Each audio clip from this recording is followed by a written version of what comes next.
Good evening, everybody tuning in for the economic debate.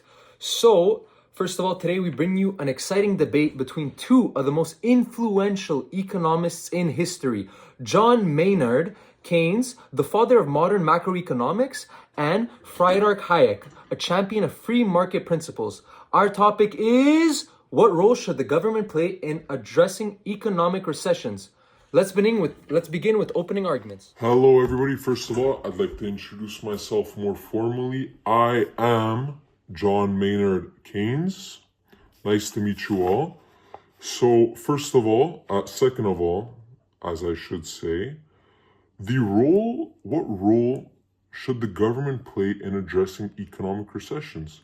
That is a great topic, and my personal opinion would be during economic downturns, private businesses and individuals reduce spending, lending to a vicious cycle of unemployment and stagnation. I personally argue that governments should step in to fill this gap.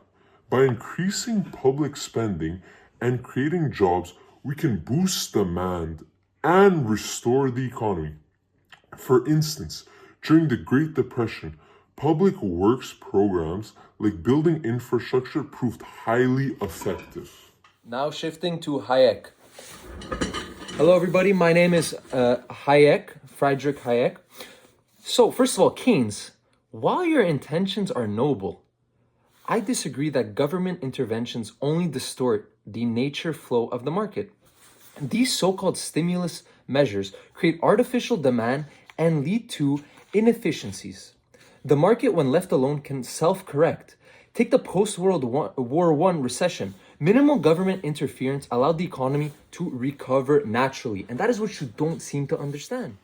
But Hayek, that approach risks prolonging suffering, waiting for the market to self-correct, leaves millions unemployed and impoverished. My theory emphasizes immediate action to mitigate human suffering. Markets are not perfect and often require a guiding hand, just like anything else in life. Yet, Keynes, your guiding hand often becomes a heavy hand. Excessive government spending leads to debt and inflation, burdening future generations. True prosperity lies in empowering individuals, not in government control. Now moving on to the second point of long-term effects of intervention.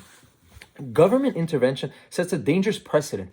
It centralizes power and leads to what I call the road to serfdom. Once governments intervene in one area, they expand their control over others. History shows us that this diminishes individuals' freedoms and stifles innovation.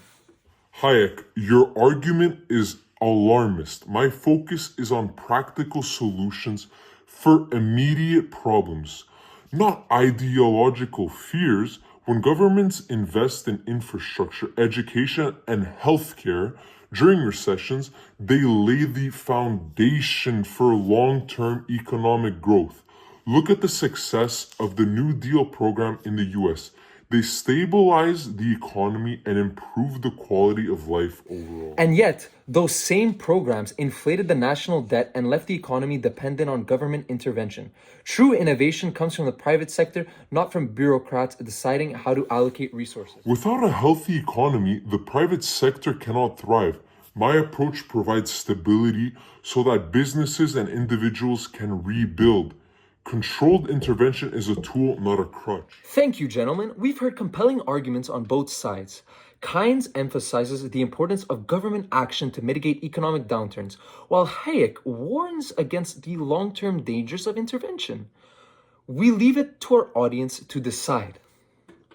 Should governments actively intervene during recessions, or should the market try to find its own way? Thank you for watching, everybody, and tune in next week.